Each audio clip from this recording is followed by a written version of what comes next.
ça m'a permis de mettre le doigt notamment sur des choses que je savais, mais que j'avais un peu enfouies.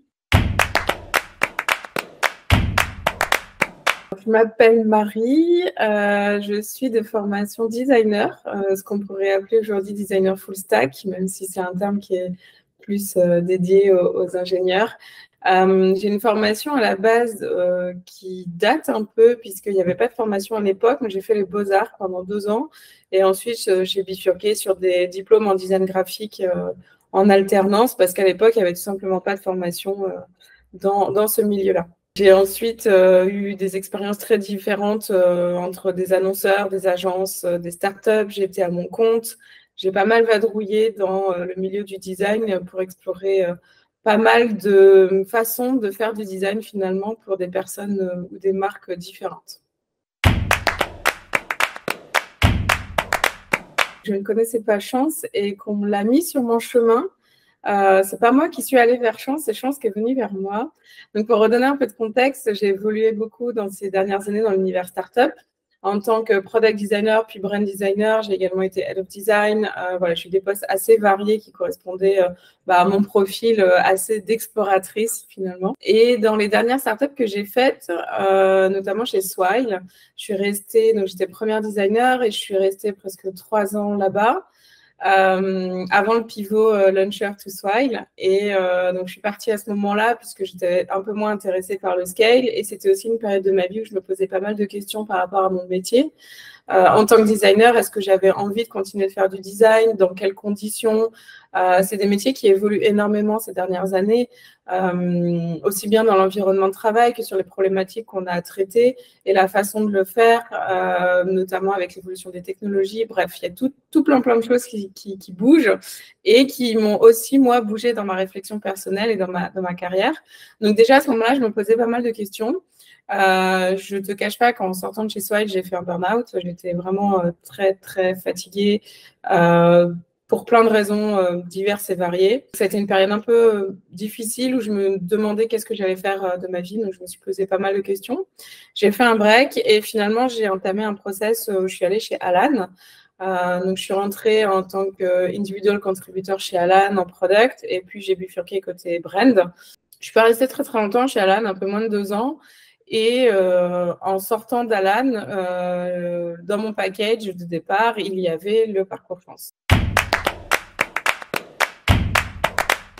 Au départ, j'étais un peu frileuse, je vais pas te mentir, parce qu'il y a beaucoup de préjugés sur le coaching en ligne, sur les bilans de compétences. Il y a beaucoup de charlatans, il y a beaucoup de personnes qui font du business sur de la formation, etc. Donc, j'étais un peu méfiante et j'y allais un peu sur des œufs. Et en plus, je sortais d'expériences professionnelles qui m'avaient fatiguée. Donc, je savais pas si je voulais commencer Chance, en fait. J'ai réfléchi, j'ai fait mon premier rendez-vous avec ma coach. Et là, j'ai essayé de comprendre qu'est-ce que ça pouvait m'apporter. Est-ce que c'était le bon moment pour le faire? J'ai mis un peu de temps avant de commencer Chance. Et finalement, j'ai engagé le process par la suite.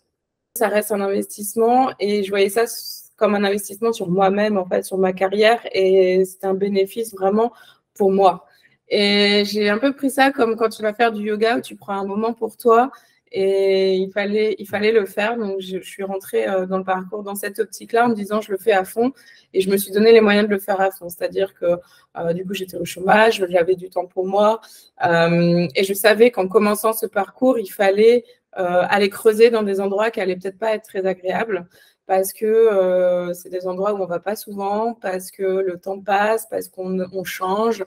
Parfois, on ne se pose pas toutes les bonnes questions au bon moment. Donc, j'ai un peu vu ça comme une introspection personnelle, bien au-delà juste d'un bilan de compétences. Je l'ai pris du côté introspectif, psychologique et émotionnel et comme un atout pour aussi mon développement personnel. Donc, j'ai fait le premier rendez-vous avec ma coach. J'ai fait tous les exercices de manière très scolaire. Tu vois, je ne laissais rien au hasard. Je revenais dessus. Je prenais des notes. Voilà, je faisais vraiment les choses à fond. En me disant peut-être que ça va m'ouvrir des portes que je n'aurais pas soupçonnées, et ça a été le cas. Au démarrage, c'était très difficile parce qu'émotionnellement, je n'étais pas dans une période facile de ma vie. Tu n'as plus de travail, tu te retrouves au chômage. Moi, j'étais aussi dans cette optique de est-ce que je continue à faire du design? Est-ce que après 16 ans de métier, j'ai encore envie de faire la même chose? Si j'ai envie de continuer, est-ce que c'est sous la même forme? Est-ce que c'est avec les mêmes personnes, les mêmes environnements? Donc, vraiment beaucoup de questions. Et je me suis même dit, bah, peut-être que je peux faire complètement autre chose. La rencontre avec ma coach a été assez déterminante. La première fois qu'on s'est vu, ça s'est pas super bien passé dans le sens où bah, j'étais à fleur de peau et elle a forcément été me poser des questions qui m'ont pas mise de travers, mais j'étais un peu mal à l'aise de répondre. J'avais les émotions qui montaient, j'ai pleuré, voilà, j'étais pas à l'aise. Mais ce qu'elle me disait avait du sens et a résonné en moi. Donc, j'ai continué, bien sûr, le parcours et ça m'a permis de mettre le doigt notamment sur des choses que je savais, mais que j'avais un peu enfouies, notamment sur ma personnalité, sur mon fonctionnement, sur ma sensibilité, ce genre de choses. Ça m'a permis, en dehors du parcours, grâce à ma coach, d'aller me documenter d'un point de vue aussi médical pour comprendre mon fonctionnement et que certaines émotions que j'avais pu vivre dans mon milieu professionnel et personnel étaient peut-être pas des dysfonctionnements, mais peut-être une façon de fonctionner qui était juste différente des autres personnes. Donc, ça a changé énormément de choses en moi puisque j'ai vu les choses sous une nouvelle perspective et ça m'a permis de prendre énormément de recul aussi sur le passé, ce que j'avais pu vivre, comment j'avais pu le vivre, mon implication aussi perso et émotionnelle dans mon travail, de prendre les choses trop à cœur, de monter au créneau, de voilà, ce genre de comportement qui peut évidemment être néfaste au sein d'une entreprise. Et donc, ça m'a fait beaucoup de bien. Pas tout de suite, hein, mais sur le long terme, ça m'a fait quand même pas mal de bien. Donc, j'ai enchaîné les exercices, j'ai enchaîné les rendez-vous avec ma coach. Et petit à petit, j'ai commencé à mettre des lumières sur des choses qui étaient un peu sombres. Et d'apporter des réponses qui m'ont facilité ma propre vision et celle du monde extérieur. Et après, au niveau du travail, on a exploré des possibilités pour faire autre chose parce que j'ai une personnalité très créative et très touche à tout. Et finalement, il y a plein de métiers qui sont ressortis, mais le résultat était quand même assez proche de mon métier de designer. Donc, j'ai pas fait une reconversion tout de suite 100% différente du design. Ça m'a amené à créer Sésame, qui est un brand studio pour des startups, où on conseillait les startups pour créer des identités de marque. Donc, j'ai créé ce studio-là suite à Chance, qui a été un tremplin, en fait, pour me dire tu es capable, tu peux reprendre confiance en toi et tu peux faire les choses par toi-même, tu es légitime dans ce métier. Et c'est quelque chose que j'avais perdu avec mes expériences en start-up, puisque j'avais été un peu abîmée de tout ce qui s'était passé. Et cette expérience m'a permis de reprendre confiance, en fait. Sésame, ça a été une expérience pendant 2 ans. Et c'est une aventure que j'ai clôturée en janvier dernier. Pour plein de raisons, et pour ceux qui sont curieux, je l'explique ailleurs, pour entamer ce glissement vers une nouvelle activité de photographe. Mon projet professionnel sur la photographie, c'est vraiment de retrouver une reconnexion avec la nature qui m'a énormément manqué dans ces dernières années. Donc mon univers, c'est un univers très orienté autour de la nature. Mes clients, ça va être des offices de tourisme, toutes les personnes qui vont être dans l'univers du voyage, mais également des marques engagées et qui ont des projets porteurs de sens. Donc, ça peut être des marques de matériel, ça peut être des petits créateurs, ça peut être des commerçants, des small business.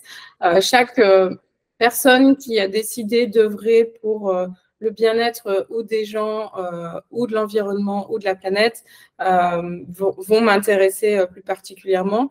Après, je ne ferme pas la porte à d'autres projets. Ce qui est sûr, c'est que je suis moins orientée du tout vers de la photo de mariage ou d'immobilier. Ce n'est pas des domaines qui vont forcément me parler dans un premier temps.